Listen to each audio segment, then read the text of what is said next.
బాగుండదురా. ప్రతి దానికి వాడకుడు దొరికినాడు మాట్లాడేదానికి. అయినా నీకేమైనా బుద్ధుండదారా? నీకేమైనా అవసరం ఉంటే నన్ను అడగచ్చు కదా, నేనిస్తానుగా.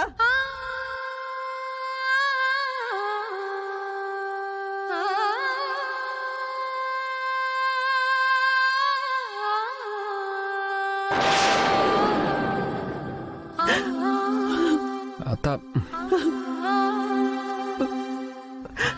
అత్త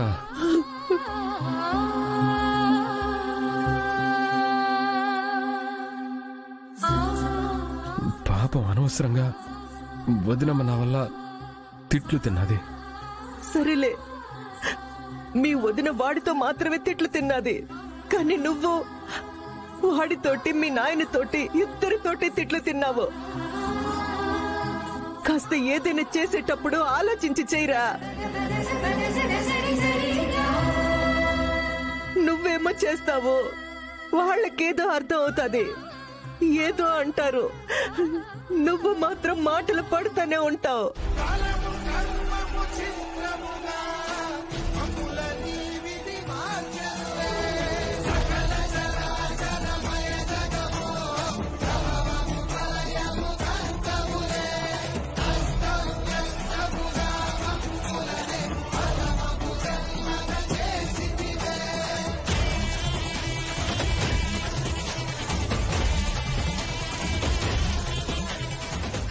డబ్బులు తీసుకెళ్లాడు అంటే చెప్పకుండా తీసుకెళ్లాడు.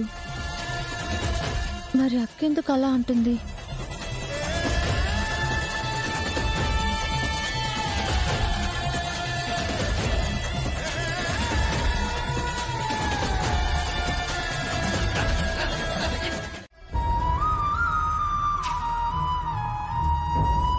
నువ్వు తీసుకెళ్ళావా?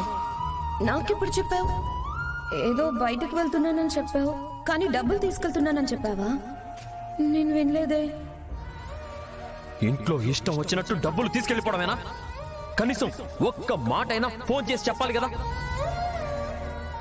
అయినా నా గదిలోకి వచ్చి తీసుకెళ్లాల్సిన అవసరం ఏంటి? ఏంట్రా హక్కు?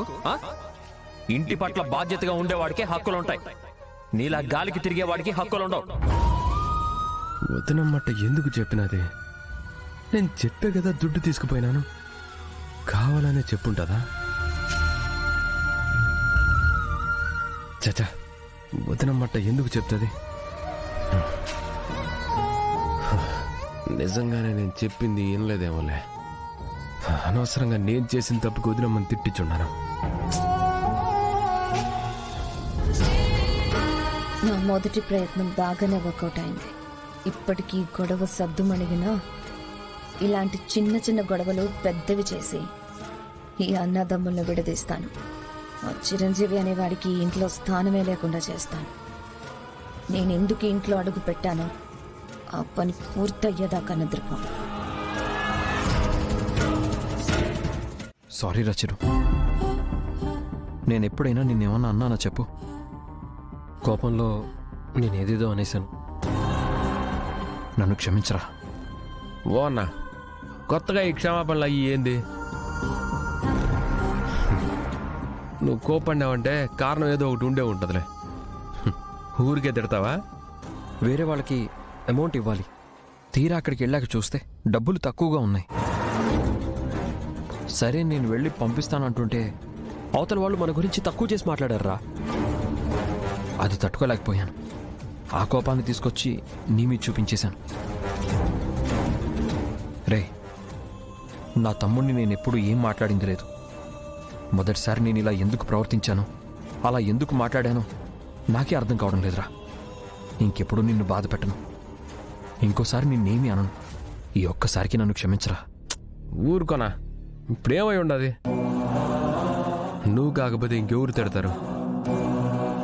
నాయన తర్వాత నాయనంత నువ్వు కొడతావు, తిడతావు, దానికే ఉండదు. నీకది తప్పనిపించుండదు, తిట్టుండవు. అదంతా నేనేమీ మతికి పెట్టుకోవడం లేదులే. నువ్వు దాని గురించి ఏమీ బాధపడమాక.